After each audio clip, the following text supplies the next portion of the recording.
കർക്കിടക മാസത്തിലെ 1-ാം ദിവസത്തിൻ്റെ തലേന്ന് മലബാറിൽ അല്ലെങ്കിൽ വടക്കൻ കേരളം ആചരിക്കുന്ന ഒരു പരമ്പരാഗത കാർഷിക ആചാരമാണ് കലിയൻ അല്ലെങ്കിൽ കലിയനു കൊടുക്കൽ.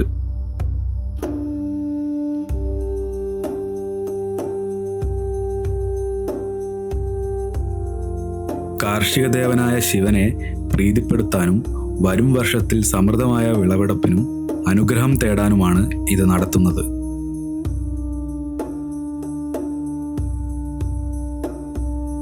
കലിയൻ വടക്കൻ മലബാറിലെ പ്രത്യേകിച്ച് കോഴിക്കോട് ഭാഗത്ത് വളരെ കാലങ്ങളായി പ്രാചീനമായി ആഘോഷിച്ചു കൊണ്ടുവരുന്ന ഒരു ആഘോഷമാണ്. ഇതൊരു കാർഷിക ഉത്സവമായിട്ടാണ് കണക്കാക്കുന്നത്. കലിയൻ ഒരു കർഷക ദേവതയാണ്.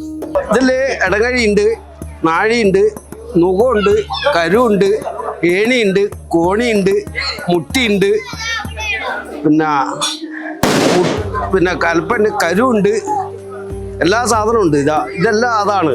പിന്നെ ഇതില് നാളിക കൊല, പിന്നെ അതിൽ ഇളനീർ കൊല, ചക്ക, ഇളവൻ, വെള്ളരി, മത്തൻ, മാങ്ങ, തേങ്ങ, അടയ്ക്ക, കർമൂസ, എല്ലാ സാധനവും വെച്ചിട്ട് പോകുന്നതാണ്.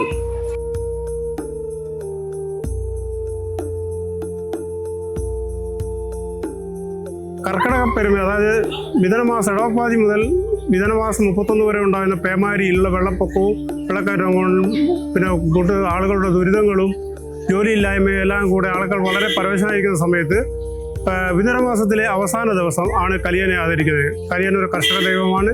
വരാൻ പോകുന്ന കർക്കിടക പേമാരിയും അതിനുള്ള നഷ്ടങ്ങളും ആൾക്കാരുടെ പട്ടിണികളും എല്ലാം ബുദ്ധിമുട്ട് കൂടാതെ കഴിച്ചു കൂട്ടാൻ വേണ്ടിയിട്ടുള്ള ഒരു പ്രാർത്ഥനയാണിത്.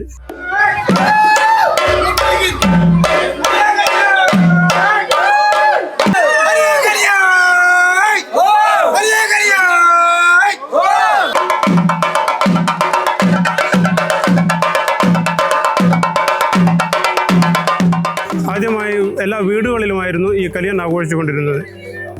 കലിയൻ്റെ ദിവസം രാവിലെ മുതൽ വൈകുന്നേരം വരെ ഉണ്ടാക്കുന്ന എല്ലാ ഭക്ഷണ പദാർത്ഥങ്ങളും ഒരു ഓഹരി കലിയനാക്കി മാറ്റി വയ്ക്കുകയും വൈകുന്നേരം സന്ധ്യയോടുകൂടി വീട്ടിലെ പ്രായം ചെന്ന വ്യക്തിയും പ്രായം ചെന്ന സ്ത്രീ പുരുഷനും ചൂട്ടുകട്ടകളുമേന്തി കിണ്ടിയിൽ വെള്ളവും വെച്ച ഭക്ഷണങ്ങളുമായി പുരയ്ക്ക് 3 പ്രാവശ്യം വലം വെച്ച് ഒരു കലിയൻ പ്ലാവ് എന്നൊരു സങ്കല്പമുണ്ട്. ആ വീട്ടിലുണ്ടാകുന്ന ആ കലിയൻ്റെ പ്ലാവിൻ്റെ വരട്ട് ഈ സാധനങ്ങളൊക്കെ വെച്ച് കലിയനെ തൃപ്തിപ്പെടുത്തുന്നതാണ്.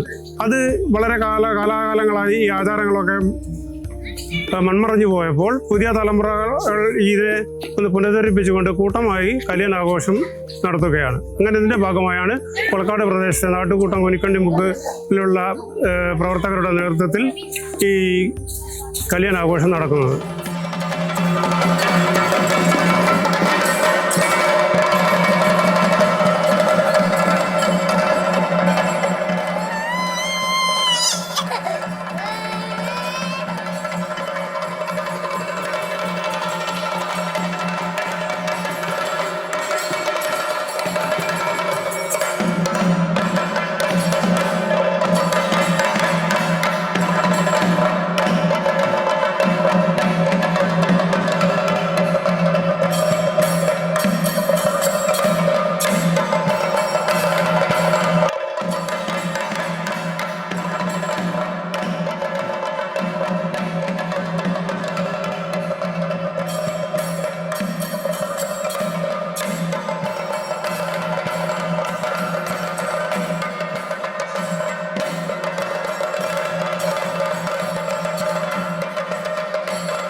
Kalian